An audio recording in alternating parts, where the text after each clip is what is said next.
ça ne paye même pas. Ça ne paye même pas la boîte en plastique du 50 pesos. Ça ne paye même pas, vous voyez. Et encore, je me suis fait avoir. L'arrange pas, laisse ça sur la table. Ça, Non, on peut le garder. On en a dans les collègues. D'accord, très bien. Donc, résolument haussier. Résolument haussier sur l'or. Pas de raison d'en vendre, sauf pourquoi, pour que tu puisses en récupérer. Et donc, globalement, en tant qu'investisseur, tu considères que ça n'a pas de chance de changer de sitôt, en tout cas, et que pour l'instant, vous pouvez continuer à en acheter. Globalement, c'est ça. alors, globalement, c'est ça. J'étendrai ça aux métaux précieux. Alors, pour moi, les métaux précieux, ça se limite à l'or et à l'argent. Le platine et le palladium étant des métaux précieux au sens définition, mais pas. Il y a une composante industrielle qui est trop importante dedans pour que véritablement un investisseur long terme puisse s'y intéresser, quoi. Mais je suis positif sur l'or et extrêmement très positif, j'espère que vous l'avez compris, hein, extrêmement positif sur l'argent en particulier. Donc là, on pourra en parler aussi off si ça vous intéresse. Donc pour vous, ça serait une bonne occasion, la phase de consolidation qu'on a depuis un an et demi, hein, depuis la mi-2011, c'est une bonne occasion pour se renforcer. Alors, moi je joue toujours la prudence, enfin, moi j'essaye parce que, comme tout à chacun, il y a des démons derrière qui poussent à faire des choses.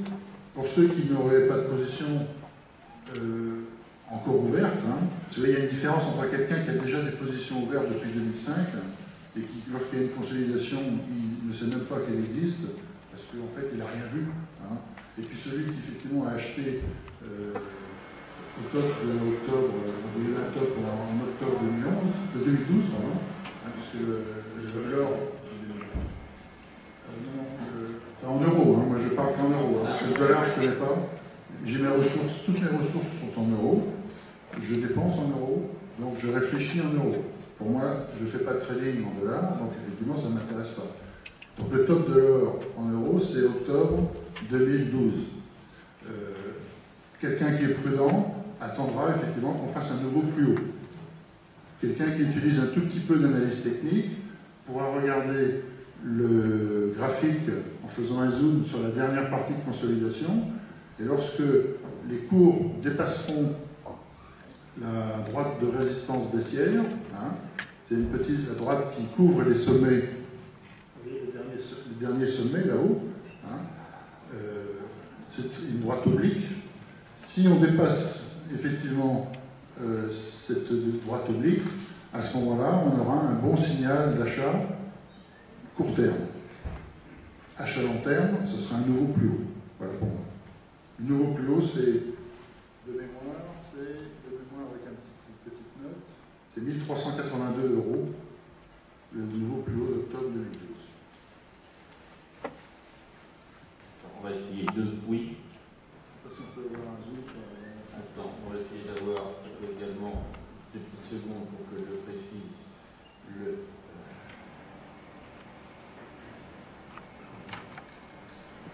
C'est important cette affaire d'euros et de dollars, parce que l'euro et le dollar, il ne marche pas toujours,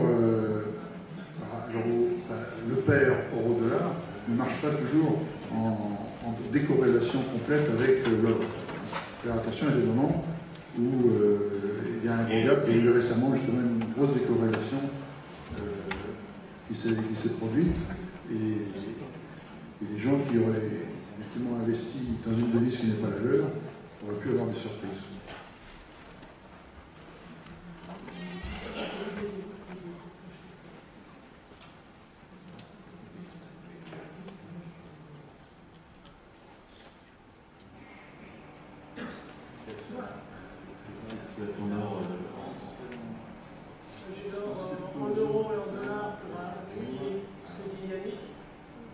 Oui, c'est un zoom court terme pour pouvoir vous montrer ce dont je parlais, qui est peut-être un peu abstrait pour certains, hein, Voilà. qui est la droite de résistance. Là, c'est en quotidien. Voilà, très bien.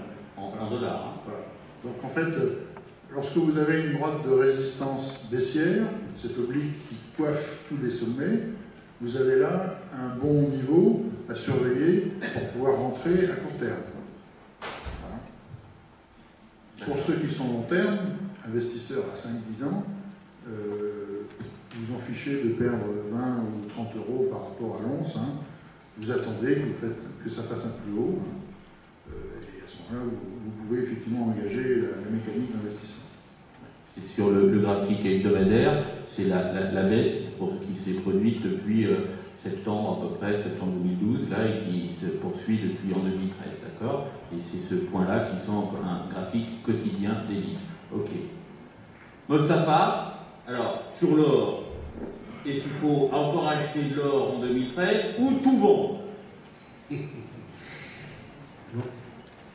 Je crois qu'il y a une certitude, c'est que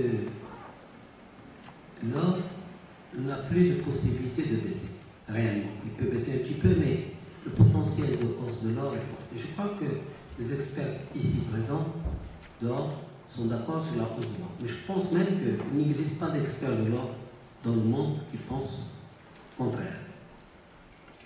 C'est difficile de vouloir dire, tiens, l'or va baisser, voilà pourquoi, etc. Parce qu'il y a beaucoup de raisons fondamentales, techniques, financières, de toutes sortes, qui nous donnent vraiment la certitude que l'or ne peut que monter. En ce qui concerne les raisons réelles de ce qui va se passer, les raisons qui vont faire que l'or va exploser réellement, à ma connaissance, la personne qui a su le mieux l'expliquer, c'est Simone, qui est là à ma gauche. Parce que quand elle a décortiqué le mécanisme de la dette, et quand elle a décortiqué au plus haut niveau, je pense que sa démonstration est la plus convaincante de toutes celles que j'ai lues en anglais et en français et ailleurs. Mais moi, ce que je vais traiter aujourd'hui, ce n'est pas si l'or va monter ou va baisser. Parce que ceux qui pensent que l'or va baisser, je ne leur parle pas. Parce qu'il y a deux mondes aujourd'hui sur la planète. Il y a ceux qui pensent que l'or va monter et les autres. Moi, je viens traiter ici, oui, il faut acheter de l'or, mais quel or? L'or physique ou l'or papier? Là est la vraie question. Il faut savoir qu'il y a plus de 200 fois plus d'or papier que d'or physique. Qu'est-ce que ça veut dire or papier? Quand vous demandez à une banque comme HSBC de vous acheter une tonne d'or, elle vous dit oui en souriant. Elle vous crédite une tonne d'or. Mais en fait, elle vous a donné du vent. Elle vous a mis du vent sur votre statement, sur votre relevé bancaire, elle vous a dit vous avez de l'or. Mais vous n'avez pas la garantie de livraison de l'or. Vous n'avez pas de l'or alloué avec une liste de lingots bien spécifiques qui disent Monsieur tel a bien ces lingots-là dans son compte. En tout cas, dans la banque. Donc, les banques se sont amusées à vendre de l'or papier. Pourquoi? Parce que il faut connaître un petit peu l'histoire, mais cette histoire elle est très importante à connaître. Je vais la résumer en 2 minutes, mais c'est fondamental pour comprendre pourquoi les experts de l'or pensent que l'or, non seulement il va monter, mais il va accélérer. De grandes chances pour qu'il revienne sur le système monétaire international. En tout cas, l'or est effectivement le produit financier d'avenir. Il faut dire que dans les années 80, les banques américaines sont venues voir les banques centrales et leur ont demandé donnez-nous votre or, on vous donne 1% par an. À cette époque, l'or n'a apporté rien, donc les banques centrales étaient heureuses de prêter leur or à des institutions prestigieuses, que je ne peux pas nommer au public, mais avec grand plaisir quand vous allez venir sur mon stand. Donc ces banques-là ont pris cet or des banques centrales, l'ont vendu sur le marché pour acheter des bons de trésor américains qui leur donnent, garantissent entre 4 et 5% par an. Donc, la stratégie était simple. je prends dans ma poche la différence entre ce que le bon trésor me donne et ce que moi je donne aux autres, 1% contre 5%, donc je mets dans ma poche 4%. D'une part, je fais baisser le cours de l'or parce que moi j'ai pris de l'or à 800 que j'ai vendu, puis je le pousse à la baisse et quand il va arriver à 250, si je dois rembourser les banques centrales, je vais le racheter beaucoup moins cher. Et surtout, la vraie raison, c'est que l'or est le concurrent direct du dollar dans les réserves de change. Donc si on réussit à ternir l'image de l'or, c'est tant mieux pour le dollar. À tel point que on se rend compte que dans certains pays, ils ont moins de 4% d'or dans les réserves de change, alors qu'en Europe, nous avons la France qui a, la France, l'Allemagne, en Europe en tout cas, la détention d'or dans les réserves de change est 10 fois supérieure à la moyenne de détention du Moyen-Orient, par exemple. Voilà. Donc, là, il y a un vrai problème, c'est que quand l'or a cassé les 800 et puis revenu aujourd'hui sur les 1600, ces banques-là sont incapables de redonner cet or à ces banques centrales. Donc, ces banques-là vont, à un moment ou à un autre, déposer le bilan. Vous coupez au téléphone, s'il vous plaît. Alors, c'est cette histoire qui explique qu'il y a vraiment dans le monde beaucoup d'or papier, c'est-à-dire des promesses de livraison d'or. L'or papier, c'est quoi? C'est vous achetez de l'or et on vous dit, ne vous inquiétez pas, soyez tranquille, nous enlevons votre or. Mais Moustapha, ça c'est un risque. Oui. C'est une supposition que tu fais. Jusqu'à présent, il n'y a jamais eu de problème. C'est-à-dire, justement, ils peuvent jouer ce risque de l'or papier qui n'est pas réellement assis sur des vraies réserves, donc qui, comme tu dis, du vent. Mais est-ce qu'on en a la preuve? Tu peux dire qu'il y a le risque. Alors, première question, il y a le risque. Oui. Est-ce que c'est déjà arrivé, Oui. ce problème-là? Oui. Alors, là, c'est la meilleure question qu'on puisse nous poser à nous. Nous, on Je suis a là pour posé ça. des questions comme ça. D'ailleurs, je vais donner la balle à Simon, il va se matcher et but direct. Ça, c'est évident. Juste rapidement, pour dire ce qu'il faut savoir, c'est que le Venezuela a demandé, sa première fois dans l'histoire, qu'une banque centrale demande la livraison immédiate de son or physique. Bon, 200 tonnes, c'est rien. Ils ont vite fait de leur donner ça pour qu'ils ne fassent pas beaucoup de bruit. Mais aujourd'hui, malheureusement, il y avait un Allemand quelque part qui a entendu. Alors, il est allé voir. Aujourd'hui, vous savez que la banque allemande, elle est en train de se demander si vraiment il y a de l'or physique. Elle est en train de demander son or physique. Livraison d'or physique allemand, c'est fini. C'est-à-dire que là, c'est plus de 4500 tonnes d'or qui sont demandées à la caisse. Je pense qu'il n'y a pratiquement aucune chance pour que les Allemands voient leur or physique. Et là, c'est un vrai problème. Le vrai problème, il est là. On a demandé la livraison. Et ce qui se passe, c'est que si les autres banques centrales se réveillent, qu'est-ce qu'on fait? Parce qu'augmentation, déjà les banques centrales ont arrêté de vendre leur or. Déjà, ça c'est un point. Vous savez, les banques centrales, elles réagissent tous les 40 ans. Donc là, on y est plein là.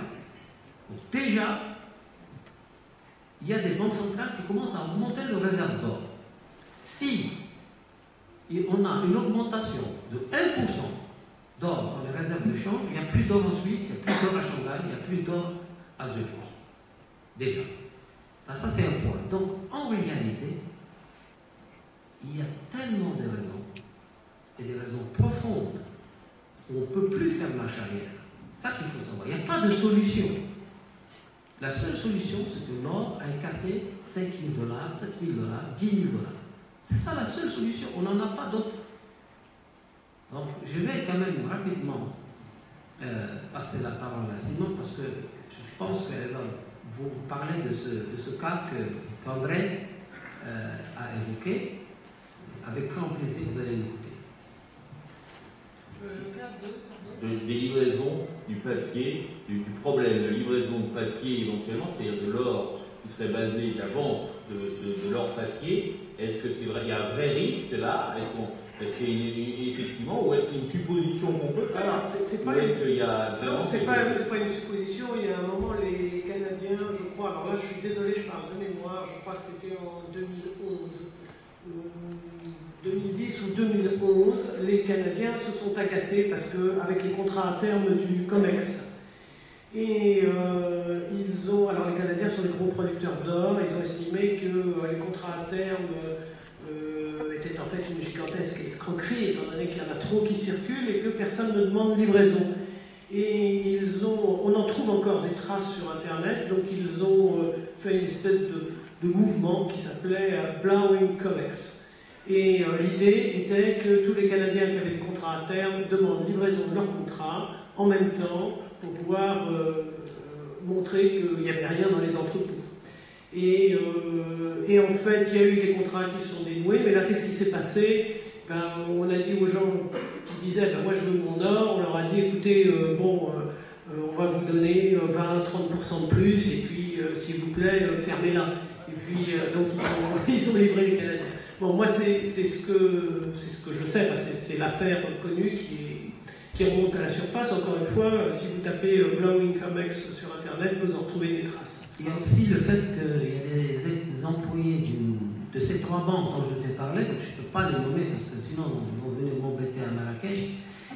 Et tout ce que je peux vous dire, c'est qu'il faut savoir qu'un des employés, quand il a pris sa retraite, il n'arrivait plus à dormir, il avait mauvaise conscience, et il est venu au gouvernement américain, au tribunal, au CFTC même, et il a déclaré que pendant 40 ans il a vendu du vent et qu'il ne pouvait plus se taire.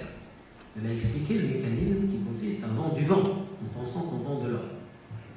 Donc il faut savoir que aujourd'hui, on se dirige vers un monde où il va y avoir une prime entre l'or papier et l'or physique. Quand vous allez acheter de l'or papier, déjà il y a une petite prime, mais moi je pense qu'elle va arriver maintenant à. La prime peut aller jusqu'à 30 à 40%. Bien. Donc l'or physique est de plus en plus rare, réellement. Il n'y a qu'un seul acheteur d'or dans le monde, ce sont les Chinois. Les Chinois, ils achètent de l'or qu'ils ne remettent pas sur le marché. Les Chinois sont assez intelligents pour ne pas acheter de l'or papier. Quand ils achètent de l'or, ils demandent la livraison physique à Shanghai. Donc, réellement, que se passe-t-il sur le monde de l'or? Nous avons un acheteur qui a des bons de trésor, qui a donc 1000 milliards de dollars de papier, et qui veut convertir en quelque chose de conséquent, de sérieux, de quelque chose de crédible. Donc, sur les 10 prochaines années, je peux vous garantir que vous ne verrez jamais un Chinois vendre de l'or. De toute façon, là, il en rentre en Chine, mais il n'en sort pas. Là, je crois que j'avais un autre graphe. Oui, alors on va mettre les graphes. Je vais peut-être projeter le graphe que j'avais préparé, puis j'en ai un autre, je crois, sur la clé, pour soutenir ce que disait Mostafa. Je voudrais citer trois choses. Les graphiques de publication Agora. Oui, non, ça on oublie. Voilà, je le commenterai peut-être un peu plus longtemps. Mais pour apporter de l'eau au moulin de Mostafa, déjà l'Allemagne a demandé à rapatrier son or. Nous, il y avait une partie de l'or qui était stockée à Paris, donc nous on a livré, a priori, on est mis sur l'ongle. Curieusement, celui qui vient de la Fed, il va être livré en 7 ans. Bon, je ne sais pas pourquoi 7 ans, mais c'est comme ça. Deuxième point, récemment... Le temps de creuser, peut-être. Deuxième point, Chypre, là, et ça ne vous a peut-être pas échappé qu'il y avait une île qui coulait, et les Russes ont mal pris la taxe sur les dépôts, et Medvedev vient de dire, si vous taxez les dépôts, enfin bref, si vous touchez à notre argent, nos réserves de change en euros, on va les placer autrement. Alors, parce que les gens imaginent un banquier central, c'est pas un monsieur avec des tas de billets derrière lui. Hein. Les réserves de change sont donc des excédents commerciaux du pays, c'est ça qu'il a, et il ne garde pas des milliards de billets dans des coffres. Il les réinvestit, il a ses livrets A à lui de banquier central. Donc, alors s'il a des dollars, il va prendre du livret A en dollars, c'est-à-dire les bons du trésor américain. Et puis, s'il a de l'euro, il va prendre du Bund allemand. etc. Il va se débrouiller comme ça. Et puis il va peut-être acheter l'un, vendre l'autre, et puis essayer d'avoir un petit peu d'argent qui rentre avec ses réserves commerciales, ses réserves monétaires. Voilà. Dans le cas de la Russie, ça fait l'équivalent de 500 milliards de dollars en euros. Donc là, ce que la Russie a dit gentiment, c'est on ne souscrira plus à vos empreintes souveraines si vous touchez à notre argent. Donc ça fait quand même 500 milliards de dollars de moins pour se placer sur le Bund allemand, sur l'OAT française, et puis sur le papier italien, Portugal, grec, etc. Bon. Donc nous sommes dans une crise monétaire très grave. Même aux États-Unis, là, j'ai reçu ce matin un mail d'un de mes collègues américains, puisque Agora a des bureaux partout dans le monde et est né aux États-Unis, enfin aux États-Unis notamment. Et là, il y a une chose qui est en train de se passer aux États-Unis, c'est que la Banque centrale du Texas a demandé à avoir son or. Ça va être intéressant de savoir si la Fed va livrer, comment ça va. Mais c'est de ce matin, hein, c'est tout frais. Donc on va voir ce qui va se passer. Je voudrais simplement signaler que, effectivement, on était dans une crise financière, qui est une crise du surendettement. Nous arrivons à une crise monétaire. Je voudrais insister sur le fait, là je sors un petit billet, j'en ai pas beaucoup, d'ailleurs, je n'ai pas eu le temps de prendre de l'argent. Voilà, ça c'est de la dette, c'est tout. C'est rien d'autre que de la dette. Et puis ça s'imprime à volonté. Alors maintenant, je voulais vous commenter, parce qu'en général, les gens, surtout les traders, ils sont la langue sur la poitrine, ça va monter et gagne jusqu'où. Alors, je voulais... alors non, c'est bien le graphe, voilà. On raisonne en linéaire. Aujourd'hui, on vit dans un système, personne, je veux dire, pas très commode de passer des portiques d'aéroport avec des lingots d'or. Hein, bon. Donc, le papier-monnaie, c'est très commode, ou la monnaie électronique, peu importe. Le problème, c'est qu'il faut que ce soit adossé à quelque chose d'autre que de belles promesses. On a eu, pendant longtemps, un système monétaire adossé à l'or, avec un franc, avec des livres sterling, etc., avec des monnaies soutenues par quelque chose. L'or a une qualité extraordinaire. Il est parfaitement inutile. C'est très important. Parce que si vous imaginez qu'il puisse y avoir une monnaie adossée sur le pétrole, si demain le baril est à 2000 $, ça pose un petit problème. Si demain l'once d'or est à 20 000 $, 200 000 $, ça ne pose de problème à personne. Donc c'est pour ça que l'or s'est imposé, parce qu'il ne servait à rien en fait, et qu'il était relativement rare, qu'il s'est imposé comme étalon monétaire. Alors pour en revenir au graphe que j'avais prévu de vous projeter, qui dit un peu jusqu'où, c'est ce que j'appelle le mystère de la troisième marche, ou quatrième marche, si vous voulez. On a eu une première marche où le dollar, j'ai pris le dollar. Le dollar est une monnaie totalement adossée à l'or, il ne se passe rien, électroencéphalogramme plat. Et puis, la crise de 29 arrive, etc. Il y a des turbulences, il y a une crise de l'endettement, il y a du papier qui circule, il y a de l'or qui circule, mais Roosevelt décide qu'il est interdit pour les Américains de conserver de l'or, il impose le dollar papier.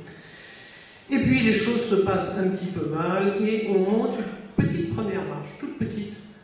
On passe voilà, de 26 à 33 $. Ça fait de mal à personne. Hein.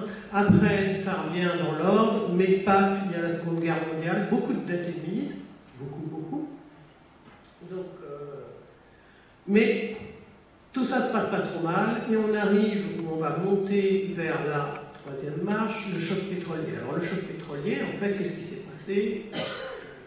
Les États-Unis achètent massivement du pétrole, donc le dollar sort, et puis il arrive dans les banques centrales. Il y a une inflation gigantesque, puisque les États-Unis sont largement des leaders. L'or reviendra, parce que quand même, ça chauffait. Hein.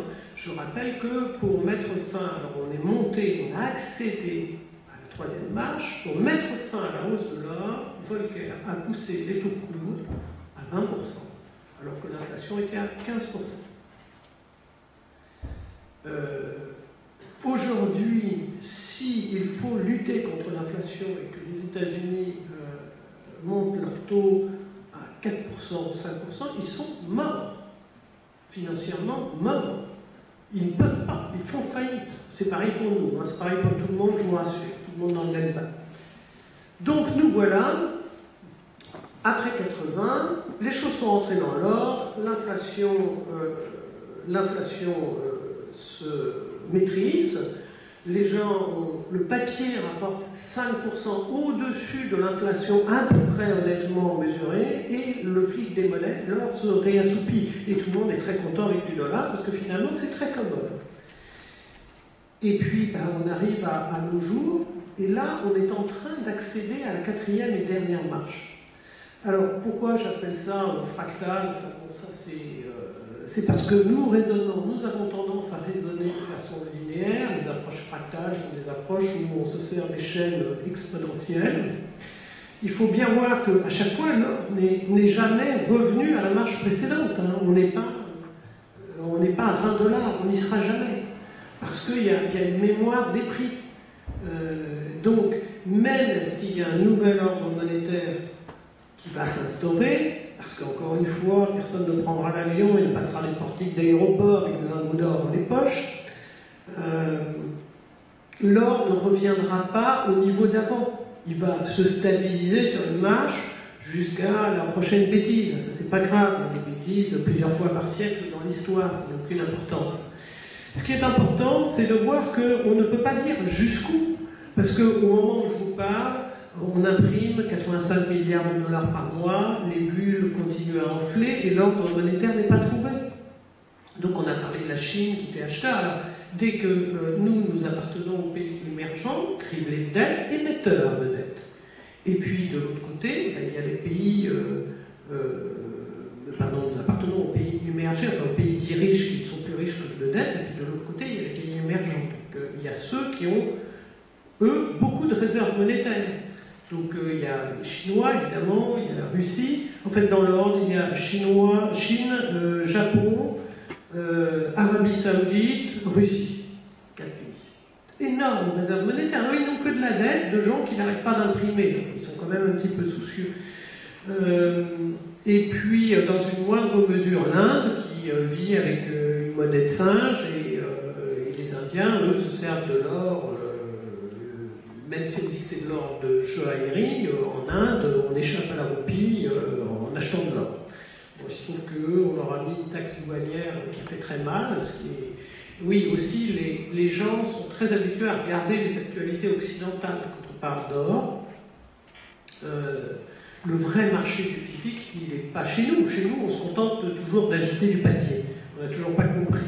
Le vrai marché du physique, il est en Inde, il est en Chine, il est en Russie, etc. Et c'est les informations de ces pays-là qu'il faut garder. Maintenant, si on a 3 minutes, après je vais passer la parole à mes collègues, maintenant si on a 3 minutes, je vais vous retrouver un graphe fait par mes collègues américains sur l'or, le vrai, et la Chine. Alors, je comprends bien, moi je n'ai pas ces raisonnements qui sont plus économiques, fondamentaux, mais qui sont très intéressants. D'ailleurs, je vous montre là, c'est pas un yuan. Si un Chinois achète de l'or sans arrêt, peut-être qu'il faut peut-être acheter du yuan, il faut peut-être se positionner en yuan ou en dollars hongkongais. Ça, c'est dollars hongkongais. En voyage à Hong Kong, fantastique, ville fantastique. Donc, moi, j'aimerais. Alors, je vois que tout le monde, ok, globalement haussier, il faut encore en acheter, etc. Alors, moi, je vais faire, parce qu'on n'a plus beaucoup de temps, donc il faut aller assez vite. Normalement, on a déjà dépassé le timing. Ce que je voudrais, c'est que chacun, je vais donner aussi mon avis sur l'or. Moi, ma question, c'est pourquoi alors, depuis 1 an et demi, si tout ce que vous dites est, vous êtes globalement d'accord, tout ce que vous dites, ouais, plus